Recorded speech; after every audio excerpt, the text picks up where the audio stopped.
आज हम पढ़ते हैं छंद। ठीक है, इसमें छंद की परिभाषा देखते हैं। निश्चित चरण, वर्ण, मात्रा एक निश्चित होते हैं चरण। इसमें छंद में वर्ण, मात्रा, यति, तुक, गण आदि के द्वारा नियोजित पद रचना को छंद कहते हैं। छंद का वैसे मतलब होता है बंधन। तो जहाँ यानी ये सारी चीज़ों का एक बंधन लेके हम जो भी काव्य की रचना करते हैं वहाँ पर छंद आता है। ठीक है, तो छंद जो है इसके अंग है पहला चरण। इसमें 4 चरण होते हैं छंद में। वर्ण और मात्रा, वर्ण की और मात्रा की भी बहुत प्रधानता होती है कि कितने चरण पर हमें मात्रा कितनी लगानी है, ये छंद की एक मुख्य क्वालिटी होती है। संख्या और क्रम, गण, गति यानी हम लयबद्ध गा रहे हैं उसको और वो गति ठीक हो। यति यानी यहाँ जहाँ विराम हमें मिला है। और तुक का जैसे तुम लोग पढ़ते हो वंदन, चंदन, है ना, वंदन, चंदन, इस तरह से जो पढ़ते हो ना, इसको कहते हैं तुक। छंद के 3 भेद होते हैं, वार्णिक, मात्रिक और मुक्तक। अब मेन तुम्हारे जो कोर्स में है वो है सोरठा और रोला, जो तुम्हारे 2 कोर्स में है। लेकिन तुम लोग के साथ प्रॉब्लम क्या आती है?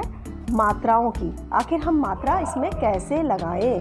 तो पहली हम बात तुम लोग को बता रहे हैं, मात्रा तुम कैसे लगाओगे, कहाँ लगाओगे, कैसे लगाओगे। ठीक है, तो इसमें तुम देख रहे हो कि जैसे लघु वर्ण, लघु की मात्रा क्या होती है?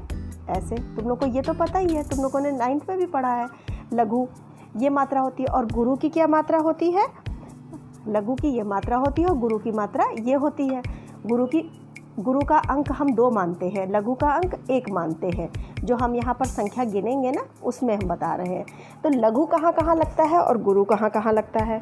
तो लघु आ, ई, उ, री, छोटा आ, छोटी ई, छोटा ऊ, इन सब छोटे में यानी लघु में, लघु माने ही छोटा होता है।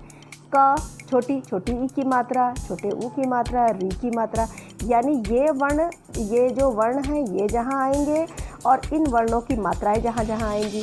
अब एक मुख्य आता है चंद्रबिंदी, जो हमने इस तरह से जो चंद्रबिंदी लगाते हैं, ये जैसे आँख, हंसी ऐसे तो लिखते हैं हम लोग। ठीक, हंसी। या फिर संयुक्त अक्षर जैसे ये वा और या लिखा है, या ता या हो, इस तरह के संयुक्त अक्षर में भी लघु की मात्रा लगती है, यानी ये मात्रा लगती है। क्लियर? अब आता है गुरु।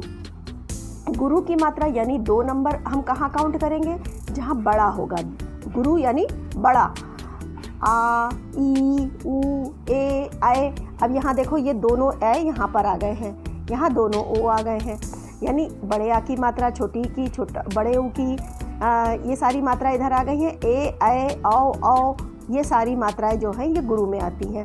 अब यहाँ पर तुम लोगों ने देखा था कि चंद्र बिंदी जो है लघु में आती है, बट इस तरह की जो बिंदी आती है जैसे इंदु, ठीक, इस तरह की बिंदी इसमें गुरु में आती है। फिर जैसे वी लिखा है, या फिर इसको हम अनुसार भी कहते हैं, अनुसार। या फिर विसर्ग जहाँ आते हैं, इस तरह के विसर्ग आते हैं, वहाँ पर भी गुरु लगता है।